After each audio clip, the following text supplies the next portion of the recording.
Two men sitting a few chairs apart at a family reunion, both 68, born the very same year. One of them moves like he's 50, steady on his feet, sharp in conversation, still curious about the world, and the other, just across the room, looks and feels a decade older, slower, tired, a little dimmer somehow. Same birthdays, same years on the calendar, and yet their bodies are telling two completely different stories. So why?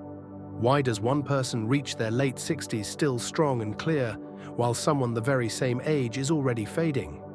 It's tempting to blame it on good genes or luck or money, but those barely move the needle. The real reason is something else, something so small, so ordinary, that almost nobody notices it happening day after day for years. And once you see it, you can't unsee it, because it means how you age is far more in your own hands than anyone ever told you. So today I'm going to walk you through 7 habits that actually slow down the aging process. Not fads, not supplements you've never heard of. 7 simple, science-backed habits that anyone over 50 can start this week. Stay with me, because the last one surprises almost everybody, and it might be the most powerful of all. First, I need to change the way you think about aging, because if you get this part wrong, nothing else I tell you will stick. Most of us grew up believing that getting older is simply a slow, steady decline, that once you pass a certain age, it's all downhill, and the best you can do is manage the fall. You lose a little strength, a little memory, a little energy every year, and that's just how it goes. That story is comforting in a strange way, because it means none of it is your fault. If decline is automatic, you're off the hook. You can just shrug and say, well, that's what happens when you get old. But the science of aging tells a very different story, and it's a hopeful one. It comes down to this. Your age on paper, the number of birthdays you've had, is called your chronological age. But there's a second age. It's how old your body actually is on the inside. How well your heart pumps, how strong your muscles are, how clearly your brain fires, how quickly you recover. Scientists call this your biological age. And here's the remarkable thing, those two numbers do not have to match. You can be 70 on the calendar and have the body of a fit 55-year-old. Or you can be 55 on the calendar and on the inside already be running like you're 70. The birthday is fixed, the body is not. That gap between the age on your driver's license and the age of your body is where all the power is. Because you can't change the calendar, but the biology. You have far more say over that than anyone ever told you. Let me give you a picture that makes this real. Think about muscle. Starting somewhere in your 30s, the average adult loses a small amount of muscle every year. It's slow, you don't feel it happening. But by the time you're in your 60s or 70s, if nothing has changed, you've lost a serious amount of strength. And weak muscles are the beginning of so many problems. Falls, broken bones, losing the ability to get up out of a chair on your own, losing independence. Now here's the good news. Study after study has shown that people in their 70s, 80s, even their 90s can build muscle back. Their bodies still respond. Put a 75-year-old on a simple strength routine, and within a few months they're stronger, steadier, and more capable than they were before. The body never stops listening. It's waiting for the signal. That's the whole idea I want you to hold on to today. Your body is always listening to how you live. Every day you're sending it signals. And those signals tell your body one of two things. Either we still need to be strong, sharp, and alive, or we can start shutting things down. Aging isn't one big event, it's the sum of 10,000 small signals. And you get to choose most of them. Now, I'm not going to lie to you, time is real. Nobody stays 25 forever, and I'm not here to sell you that fantasy. There is no pill, no cream, no secret that stops the clock. What I'm telling you is something better and truer. You can change the slope of the line. You can slow the decline down so much that the years ahead of you are lived with strength, with a clear mind, and with the freedom to do the things you love. The people who age well are not the lucky ones. They're not the ones with perfect genes. Most of them are just ordinary people who, without making a big deal of it, live in a way that keeps sending their body the right signals. And every one of those signals comes down to habits. That word, Habits is the key. A habit isn't a heroic effort. It's not some resolution you white-knuckle for 3 weeks and then quit. It's something small you do so often it becomes automatic, like brushing your teeth. You don't negotiate with yourself about whether to brush your teeth, you just do it. That's the power we're going to use. 7 small things that keep your body young, turned into things you barely have to think about. Let's begin with the first, because it's the one almost everyone underestimates. If I could give you only one habit from this whole list, I might give you this one. Sleep. I know, it sounds too simple. We've been taught to think of sleep as the thing you sacrifice when life gets busy. The badge of honor is being the person who gets by on 5 hours. We brag about it. Oh, I don't need much sleep. But here's the truth that the science has made very clear. Sleep isn't downtime. Sleep is when your body does its most important repair work. Let me tell you what actually happens while you sleep, because once you understand it, you'll never treat it as optional again. When you fall into deep sleep, your body goes to work like a night crew in an empty office. It repairs tissue, it rebuilds muscle, it balances the hormones that control your appetite, your mood, and your stress. Your immune system does a lot of its heavy lifting overnight, which is why people who sleep poorly get sick more often. And then there's your brain. This might be the most important part. During deep sleep, your brain runs a kind of nightly cleaning cycle. It flushes out the waste products that build up during the day, including the very proteins that, when they pile up over years, are linked to memory loss and dementia. In a real sense, a good night's sleep is your brain washing itself clean. Skip it, night after night, and that waste starts to accumulate. So when you cut your sleep short, you're not just going to feel tired the next day. You're cancelling the repair shift. You're telling the night crew to go home before the work is done. Do that for years, and the wear starts to show. In your skin, your weight, your memory, your heart. Now, here's where I want to be practical, because a lot of people over 50 tell me the same thing. I'd love to sleep more, but I just can't. I wake up at 3 in the morning and I'm done. That's real, and it's common as we age. So let me give you what actually helps. First, and this is the big one, keep a steady schedule. Go to bed and wake up at roughly the same time every day, weekends included. Your body has an internal clock and it loves routine. When you keep bedtime consistent, sleep gets deeper and easier all on its own. This single change does more than any pill. Second, get sunlight in the morning. It sounds unrelated, but it's not. When your eyes see bright light early in the day, it sets your internal clock and tells your body when night should come. 10 or 15 minutes outside in the morning, even on a cloudy day, and you'll sleep better that same night. Third, be honest about the evening. The 2 biggest sleep stealers after 50 are late caffeine and the screen in your hand. Caffeine can stay in your system for 8 or 10 hours, so that afternoon coffee may be why you're staring at the ceiling at midnight. Try making the afternoon coffee your last one, and in the last hour before bed, put the phone down. The bright screen tricks your brain into thinking it's still daytime. Here's the mindset I want you to walk away with. Stop thinking of sleep as lost time. Start thinking of it as the most powerful anti-aging treatment you have, and it's completely free. You don't earn rest by finishing everything first. Rest is what makes everything else possible. Protect your sleep, and you've already slowed the clock more than any supplement ever could. But here's the catch. There's something you do all day long, without thinking about it, that can quietly undo even a perfect night's sleep. And fixing it is the second habit. Sit still for long enough, and your body starts to shut things down. That's not a figure of speech.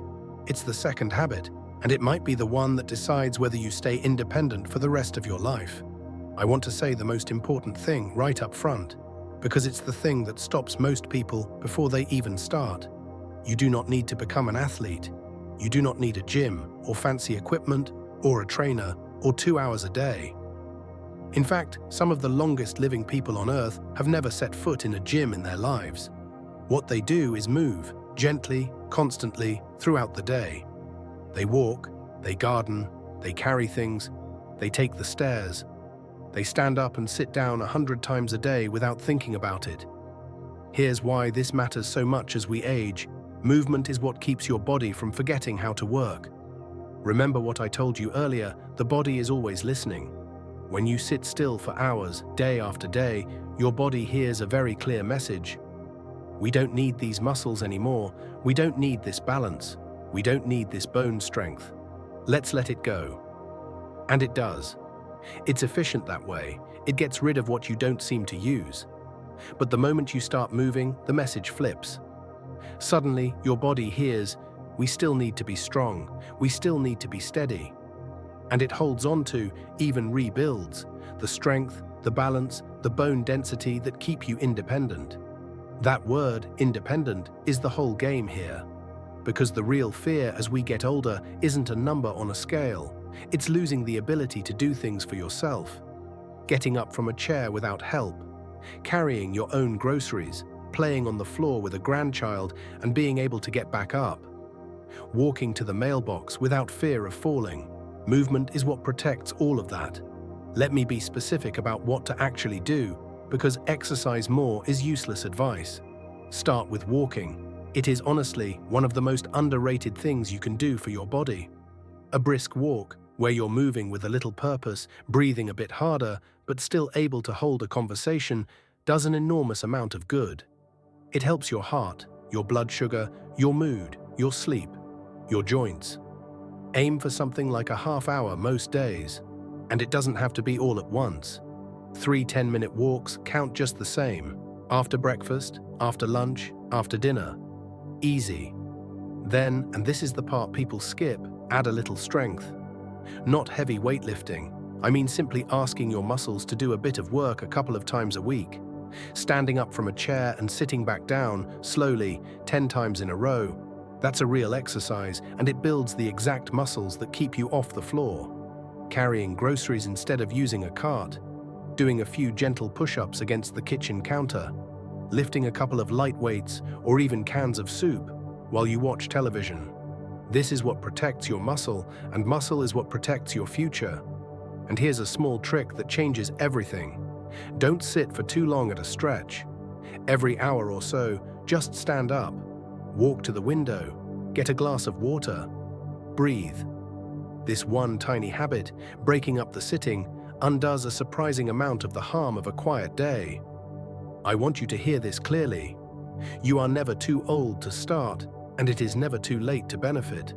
The studies on this are beautiful. People who begin moving in their 70s and 80s get stronger. Their balance improves, they fall less, they live better.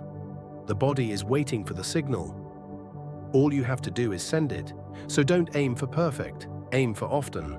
A little movement, most days, forever. That's the habit, and it works even better when you feed those muscles the right way, which is exactly where the third habit comes in, and it's the one where nearly everyone over 50 is making the same quiet mistake.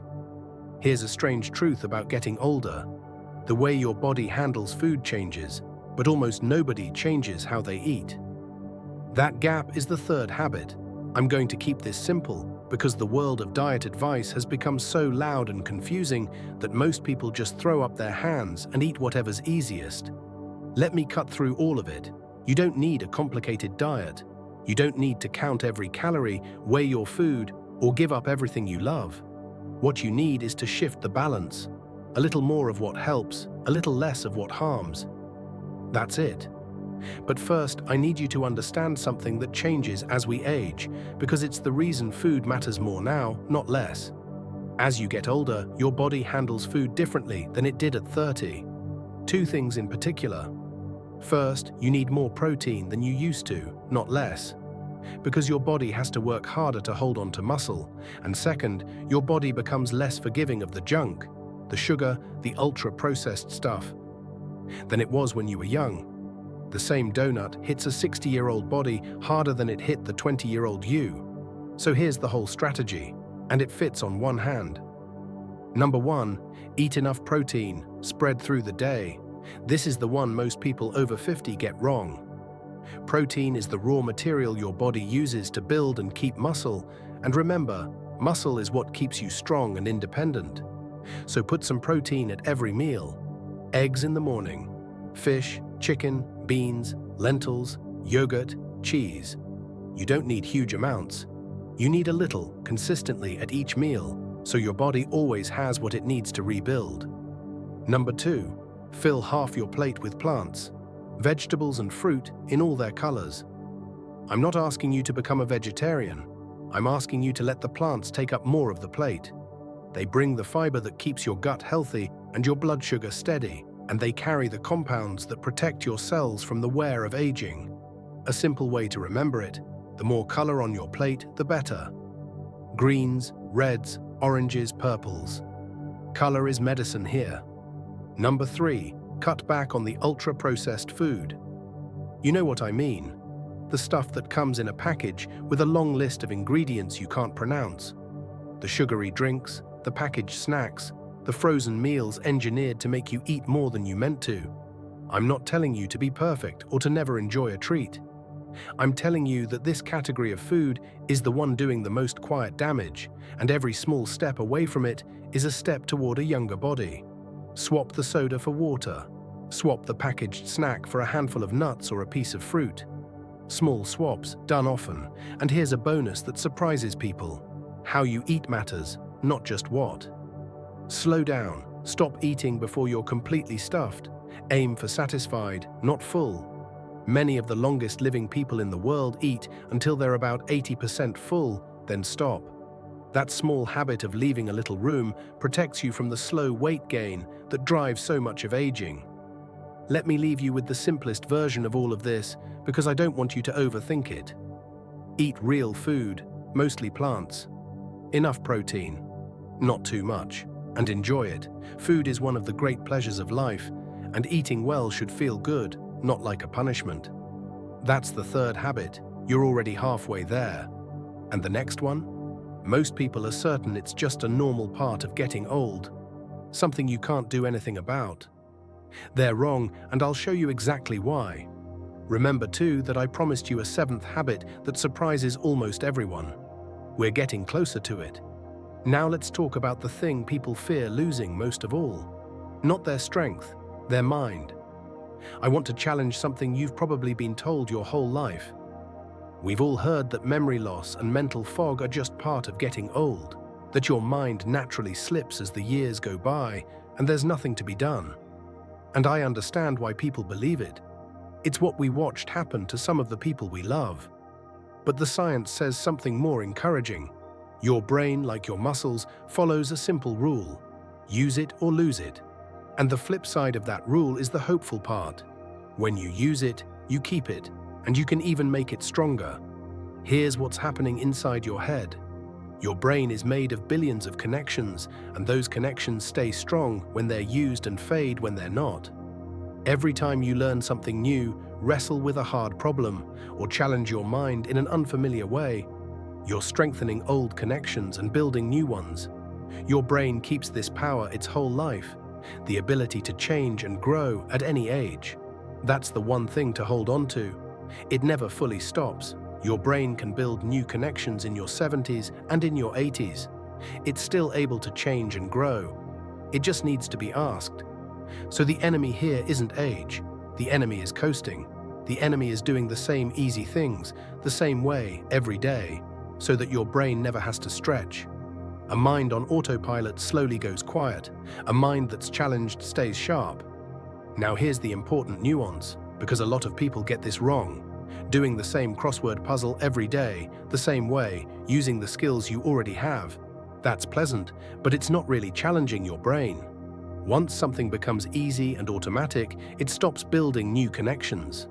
The magic is in the new and the slightly difficult. The thing that makes you concentrate. The thing you're a little bad at first. So what does that look like in real life? It's simpler than you'd think. Learn something you've always been curious about. A language, an instrument, how to paint or cook a new cuisine, or use that phone you've been afraid of. It doesn't matter what.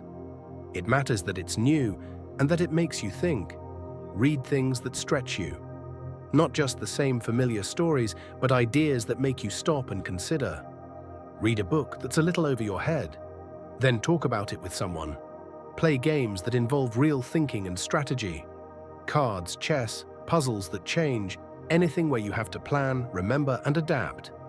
And here's one people never expect. Learn things that involve your hands and your body together. Dancing, for example, is one of the best brain activities there is, because you have to remember steps, keep rhythm, move your body, and often coordinate with a partner all at once. It lights up your whole brain.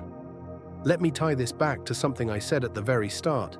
Your brain is always listening, just like your body. Every day you either give it a reason to stay sharp or you let it drift. The people who stay mentally clear into their 80s and 90s are almost never the ones who sat still and protected their brains from effort. They're the curious ones, the ones still learning, the ones who never decided they were too old to be interested in the world. So stay curious, keep asking questions, keep learning something new. Your mind will thank you for it, for decades. And here's what almost no health video will tell you. The single best thing you can do for that brain of yours isn't a puzzle or a pill at all. It's the fifth habit, and it's the one people are quietly losing without even realizing it. This next one gets left off almost every list of health advice. But what the research shows is so striking that I couldn't leave it out. It may matter as much for how long and how well you live as anything on your plate or in your gym. The fifth habit is human connection, staying close to other people. I know that in a video about aging, you expected me to talk about food and exercise. Not friendship, but the finding that keeps coming up over and over stops people cold. Being lonely for years does as much harm to your body as some of the worst physical habits there are. When you're cut off, without regular warm contact with other people, it raises your stress, it wears on your heart, it dims the mind, and it quietly shortens lives. You've likely watched it happen to someone, a person left alone after a loss who seemed to fade far faster than the years alone should explain. Think about that for a moment. Loneliness isn't just a sad feeling, it's a physical health risk. And here's why this matters so much for our stage of life. The years after 50 are exactly when connection tends to quietly slip away. The kids grow up and move out. You retire and the daily contact with co-workers vanishes. Friends move or get sick or pass away. A spouse may be gone, and without anyone deciding it, the world can get smaller and quieter, year by year, until one day you realize whole days go by where you barely speak to another soul. That slow shrinking of your world is one of the most underestimated dangers of aging. And it doesn't announce itself, it just creeps in. So this habit is about doing something about it, on purpose. Because connection, at this stage of life, rarely happens by accident anymore. You have to build it back with intention. The good news is that it doesn't take much. Human beings are wired for this. A little goes a long way. Here's what that looks like. Reach out first and reach out regularly. Don't wait to be invited. Be the one who calls. Be the one who says, "Let's get coffee." Pick up the phone and call an old friend you've lost touch with. You'll be amazed how fast the years fall away. Most people are waiting for someone else to make the first move. Be that someone. Build small routines with other people. A weekly phone call with a sibling. A morning walk with a neighbor. A card game every Thursday. A standing lunch with an old friend. The magic isn't in one big grand event. It's in the regular, dependable rhythm of seeing the same faces again and again. That rhythm is what holds loneliness at bay. Find your people around something you enjoy. This is often the easiest door in. A walking group, a church or community group, a class, a volunteer job. Anywhere people gather around a shared purpose, connection tends to grow on its own. And if you're shy, doing something side by side, gardening, walking, volunteering, is often easier than sitting face to face making conversation. And don't overlook the young people in your life. Time with children and grandchildren or younger neighbors keeps you engaged with the world as it is now, not just the world you remember. It's good for them, and it's good for you. Here's the deeper truth underneath all of this. We often talk about health as if it's a private project. My body, my diet, my exercise.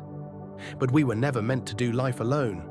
The people who thrive in their later years are almost never the ones who withdrew into themselves. They're the ones who stayed woven into the lives of others, who mattered to someone and had someone who mattered to them. So make the call, say yes to the invitation. Be the one who reaches out. It may do more for your years than almost anything else on this list. Almost, because there's one more thing wearing you down, and this one is invisible. You can't see it, but it's aging you from the inside right now. That's the sixth habit. The sixth habit is about that invisible weight, the stress you carry inside, and learning how to set it down. Let me explain why this belongs on a list about aging, because the connection is more direct than most people realize. Stress in small doses is normal and even useful. When something urgent happens, your body floods with stress hormones that sharpen you and get you ready to act. That system is a gift when you need it. The problem is when the alarm never fully shuts off. When you live, day after day, month after month, in a low hum of worry, tension and pressure that never lets up.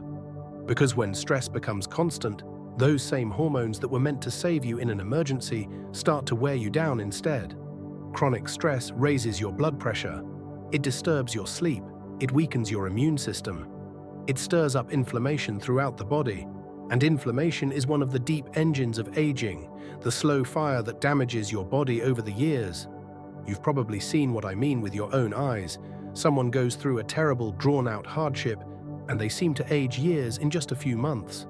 Their face, their posture, their energy, that's not your imagination. That's stress doing its damage in real time.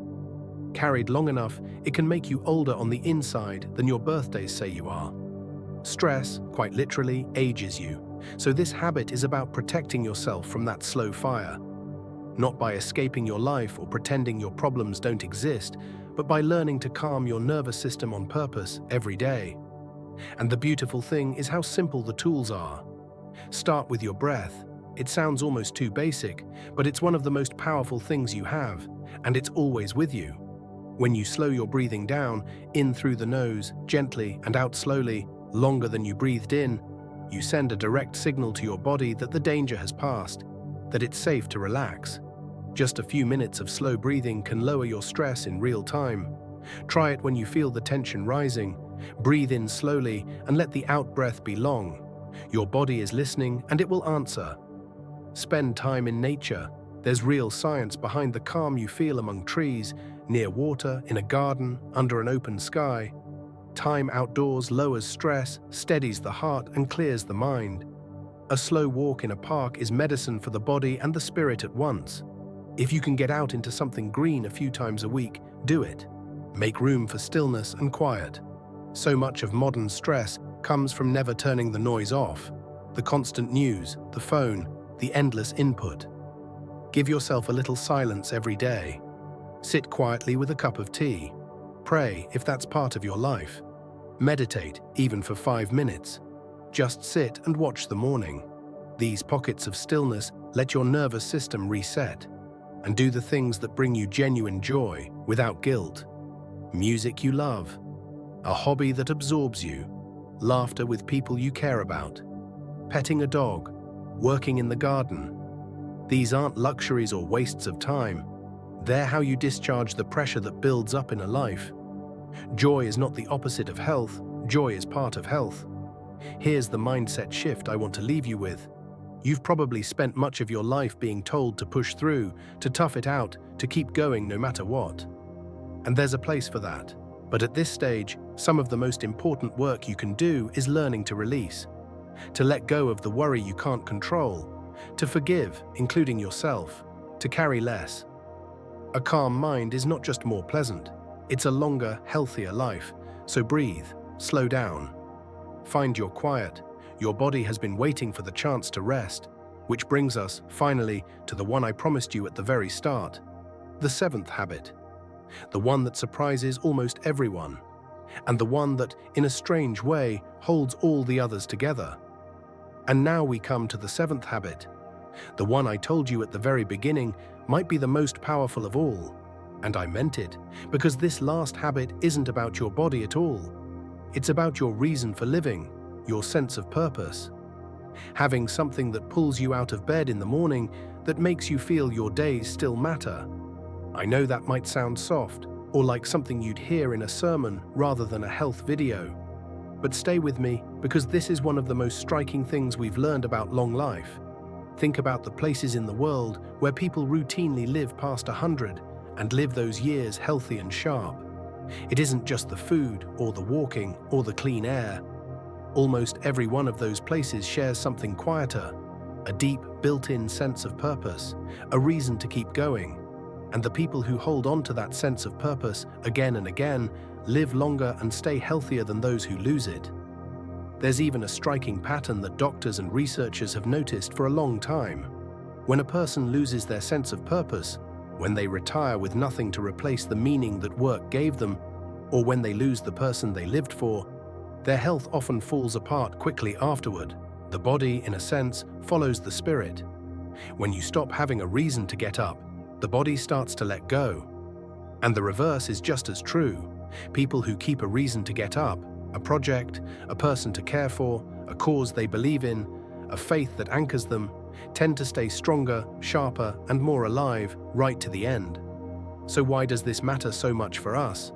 Because the years after 50 are exactly when purpose is most at risk. So much of the meaning in our earlier lives was handed to us automatically.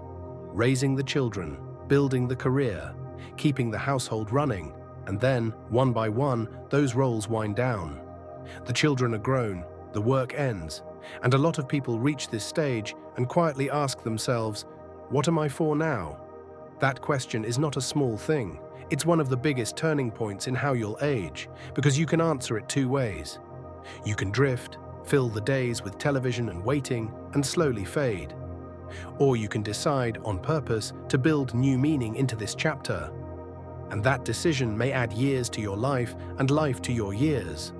The wonderful news is that purpose doesn't have to be grand. It doesn't have to be a mission that changes the world. It just has to be real, and yours. Here's what it can look like. Be needed by someone. Purpose grows powerfully out of caring for others, being there for your grandchildren, helping a neighbor, volunteering somewhere your presence makes a difference. When someone is counting on you, you get up in the morning with your shoulders a little straighter. Being needed is one of the great life givers. Keep growing toward something.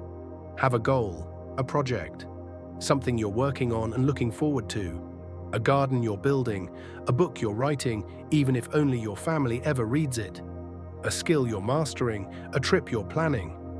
It doesn't matter how big it is. It matters that there's a tomorrow you're reaching toward. Give what you've learned. You have spent decades gathering wisdom, skill, and experience. There is deep purpose in passing it on. Mentor someone. Teach what you know. Share your story. The world needs what you've earned, and giving it away fills you back up. Hold on to what you believe in. For many people, faith and a spiritual life are the deepest well of purpose there is. A sense that your life is part of something bigger than yourself, that you're held, that it all means something. Whatever form it takes for you, a life anchored in something larger tends to be a longer and steadier one. Here's the truth at the heart of this whole video. All the sleep, the movement, the good food in the world will add years to your life. But it's purpose that makes those years worth living. The goal was never just to live longer. The goal is to live longer and to want to be here, awake, engaged, and glad to see another morning. So ask yourself honestly, what's my reason to get up tomorrow? And if the answer isn't clear right now, don't be discouraged. Take it as the most important project of this chapter of your life, to find it or to build it. Because a person with a reason to live has the strongest medicine of all. That's the 7th habit. And now let me show you how to actually put all 7 of them to work, starting this week. All right, I've given you 7 habits and I know how this goes. It's easy to nod along, feel inspired for an afternoon, and then let life swallow it all up. So let's make this real, right now. For each habit, I'll give you one small step for this week. Not 7 life overhauls, that's the fastest way to quit. Start ridiculously small. So small it feels almost silly. Because a tiny habit you actually keep beats a heroic plan you abandon every single time. Let it become automatic, then build from there. Let's go one by one. For sleep, here's your one step this week. Pick a bedtime and keep it. That's it. Choose a time, say 10:30, and get into bed at roughly that time every night, weekends included. Don't worry yet about anything else, just anchor your bedtime. And if you want a second easy win, make your afternoon coffee your last one of the day. 2 small changes and your sleep will already start getting deeper within a week. For movement, your step is a daily walk, and start smaller than you think you need to. If you're not active right now, don't start with an hour. Start with 10 minutes. After one meal each day, let's say after dinner, put on your shoes and walk for 10 minutes. That's the whole assignment. It's so small, you can't talk yourself out of it. Once it's a habit, it'll grow on its own because you'll want more.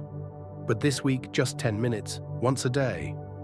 And whenever you think of it, when you've been sitting a while, stand up and move around for a minute. That's it. For food, don't overhaul your whole diet. Pick one meal. Breakfast is often easiest, and make it better. Add some protein, eggs, yogurt, whatever you like. And add something colorful, a piece of fruit, some vegetables. Just one upgraded meal a day this week. And one swap.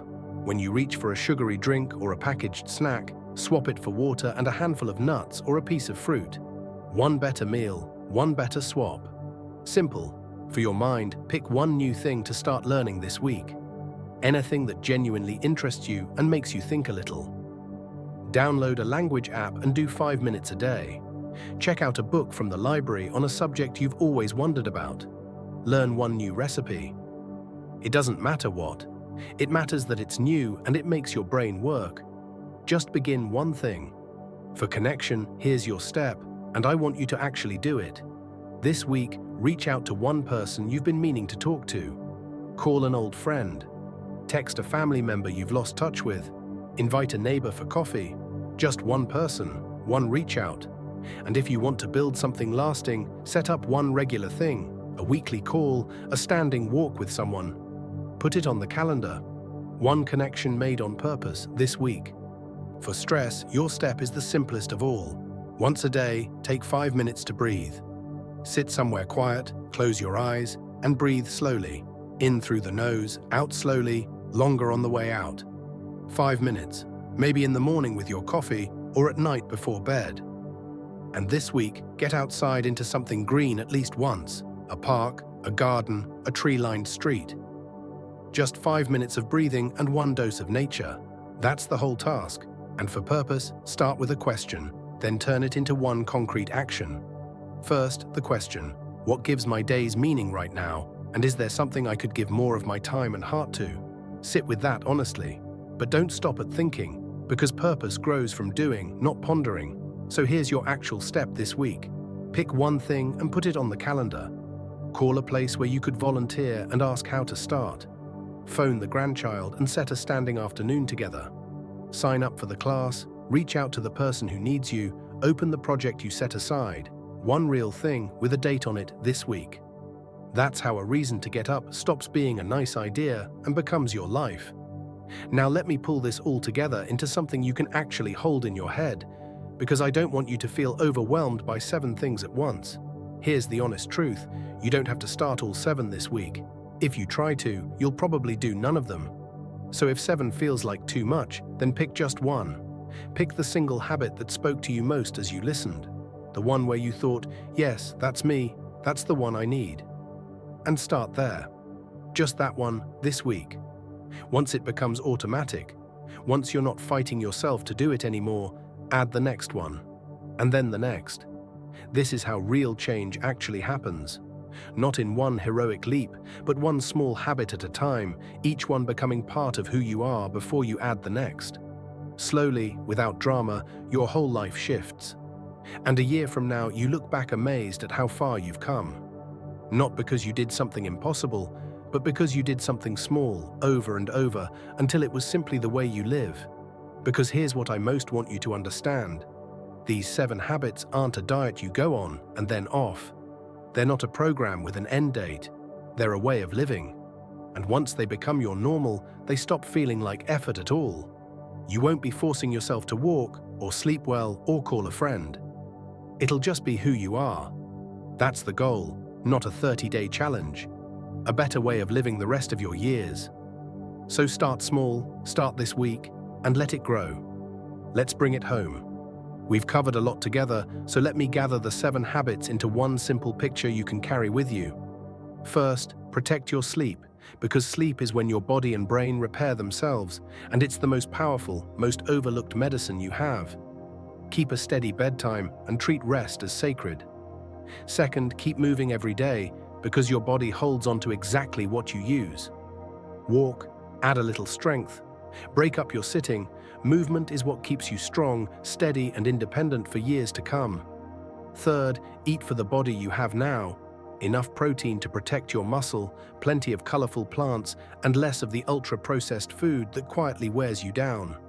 Real food, mostly plants, not too much. Fourth, keep your mind working, because your brain, like your muscles, stays sharp when you challenge it. Stay curious, keep learning new things. Never decide you're too old to grow. Fifth, stay connected to other people, because loneliness is a real threat to your health, and human connection is one of the strongest protectors of a long life. Reach out first, build regular rhythms with the people you love. Sixth, calm your stress and find stillness, because constant stress is a slow fire that ages you from the inside.